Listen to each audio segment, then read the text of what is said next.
Jangan lupa subscribe YouTube channel Metro TV News dan jangan lupa nyalakan notifikasinya. Dengan mantan Duta Besar Indonesia untuk Rusia, Hamid Awaludin, yang sudah bergabung juga bersama kami di Breaking News Metro TV lewat sambungan telepon. Selamat sore Pak Hamid Awaludin, apa kabar Pak? Alhamdulillah, selamat sore Mas, apa kabar? Selamat sore, Alhamdulillah baik. Pak Hamid, kalau menurut Anda kira-kira pesan apa yang harus bisa disampaikan secara firm, secara tegas oleh Presiden Jokowi ke Presiden Putin? Saya kira pertama motifnya ini jangka pendek, ya. Halo, jangka pendek ya. Iya. Yaitu bagaimana pertemuan G20 nanti yang di-host oleh Indonesia dibawa kepemimpinan Jokowi itu bisa sukses. Karena Rusia kan bagian dari itu ya, G20. Itu pesan jangka pendeknya.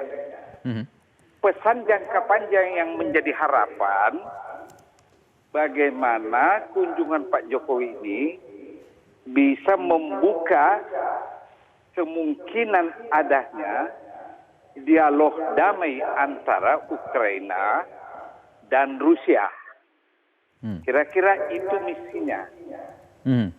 Oke, kalau jangka pendek soal kepentingan kita sebagai presidensi G20 agar bisa sukses, bisa menghadirkan Presiden Putin, bisa menghadirkan Presiden Joe Biden, mungkinkah ini bisa direalisasikan? Ya, kenapa tidak Mas? Kenapa tidak? Ya kan? Nah, kepada Rusia, Presiden Jokowi menyampaikan sebagai ketua G20, tolonglah datang. Kepada Joe Biden kemungkinan Jokowi mengatakan ya bahwa Indonesia bisa berbicara dari hati ke hati dengan Putin tentang masalah Ukraina.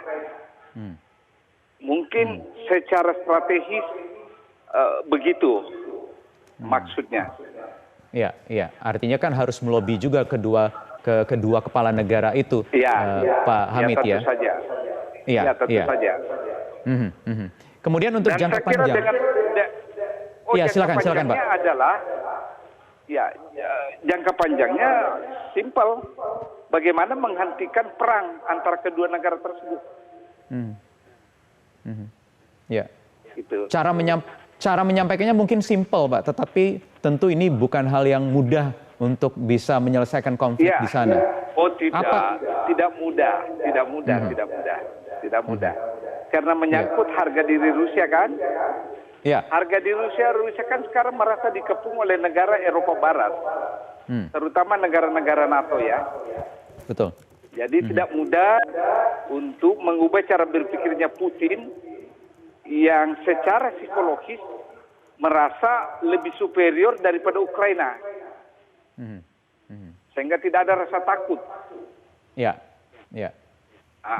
Menurut Anda apa yang kemudian bisa membuat Presiden Putin, membuat Kremlin ini menghentikan serangan ke Ukraina dan membuka ruang dialog dengan Presiden Zelensky? Ya, pertama memang harus ada yang memediasi, mengambil inisiatif. Tidak mungkin inisiatif ini dari PBB. Karena dari awal tidak mungkin dari PBB begitu ya Pak Hamid ya? Tidak mungkin. Pesimistis Anda dengan PBB ya? Pesimis, sangat apalagi bulan April lalu PBB melalui resolusi Majelis Umum mengeluarkan Rusia dari keanggotaan Dewan Hak Asasi Manusia. Bagi Rusia itu tamparan. Jadi saya sangat pesimis melalui mekanisme PBB. Jadi lewat mekanisme. Iya, silakan Pak. Kedua, tidak mungkin ini diprakarsai oleh negara-negara Eropa Barat. Tidak mungkin. Jadi memang harus ada negara tertentu yang mengambil inisiatif. Karena tidak mungkin Putin mau menghentikan kan secara sepihak karena dia merasa dia menang. Gitu. Kira-kira apa yang harus disampaikan oleh Presiden Jokowi ke Presiden Putin untuk mempersuasi agar mau menurunkan eskalasi ke Ukraina? Menurut saya, bayangan saya, Presiden Jokowi berbicara tentang implikasi ekonomi global daripada perang ini. Jadi implikasinya kan besar sekali nih perang. Ya. Menaikkan harga minyak. Minyak naik, maka semua produksi negara-negara industri tentu otomatis naik kan. Harga baja naik, harga besi naik, karena ongkos angkutan. Jadi implikasi ekonominya mengglobal. Ya, ya. Dan seberapa diperhitungkan kapasitas Indonesia untuk berbicara hal itu? Ya, menurut saya ini bukan persoalan seberapa besar diperhitungkan. Ya. Karena kita bukan negara yang memiliki kemampuan stick and carrot. Tidak. Tapi yang penting usahanya ada. Harus ada usaha menghentikan ini dengan cara diplomasi. Ya. Barangkali jalan berpikirnya Pak Presiden Jokowi dengan kunjungan ini adalah ikhtiar untuk berbicara. Daripada sama sekali tidak ada ikhtiar ya. Oke. Gitu. Ya, Pak Hamid, menurut Anda apakah kita tahu begitu ya, negara-negara yang menyikapi konflik Rusia dan Ukraina ini terbagi-bagi gitu, terbagi beberapa blok lah begitu. Menurut Anda perlukah Indonesia menjalin kerjasama dengan negara mungkin di kawasan regional kita untuk melobi Rusia terutama? Ya. Saya kira dengan kunjungan beliau ini kita test the water bagaimana responnya Presiden Putin ya tentang masalah ini. Karena kalau kita libatkan negara-negara regional, katakanlah ASEAN ya, belum tentu negara dalam ASEAN sepakat dengan formula kita. Ya. Jadi kita lihat perkembangannya dengan bilateral approach ini, gimana hasilnya nanti. Ya kan? Karena kepentingan negara-negara walaupun sesama negara ASEAN pun juga beda begitu ya, menyikapi awal invasi Rusia ke Ukraina pun juga berbeda begitu Pak Hamid ya? Ya, jadi terlepas dari itu, formulanya nanti bisa saja formula Indonesia tidak disepakati oleh negara ASEAN kan? Bisa jadi. Ya, walaupun hampir setiap negara di dunia ini memiliki kepentingan yang sama, terutama soal ancaman krisis pangan yang sudah ada di depan mata, sudah dialami langsung Pak Hamid. Pangan dan energi. Pangan dan energi, ya. Pangan dan energi. Krisis kita. Belum lagi nanti ancaman security. Kalau bereskalasi ini perang kan? Iya. Pak Hamid sebagai mantan Duta Besar Republik Indonesia untuk Rusia, bagaimana sebenarnya kira-kira suasana perpolitikan di Rusia dari zaman Anda sampai sekarang dalam menyikapi geopolitik dunia saat ini? Begini, Putin ini semakin kokoh karena dia baru mengamandemen konstitusi yang membuat dia masih bisa presiden sampai 24 tahun ke depan. Kan luar biasa itu kan mandat konstitusionalnya. Beda waktu dulu itu term atau masa jabatan diatur sekali 4 tahun kan. Nah sekarang sekali 6 tahun. Satu periode 6 tahun dan bisa 4 periode. Berarti 24 tahun kemudian dia masih bisa presiden.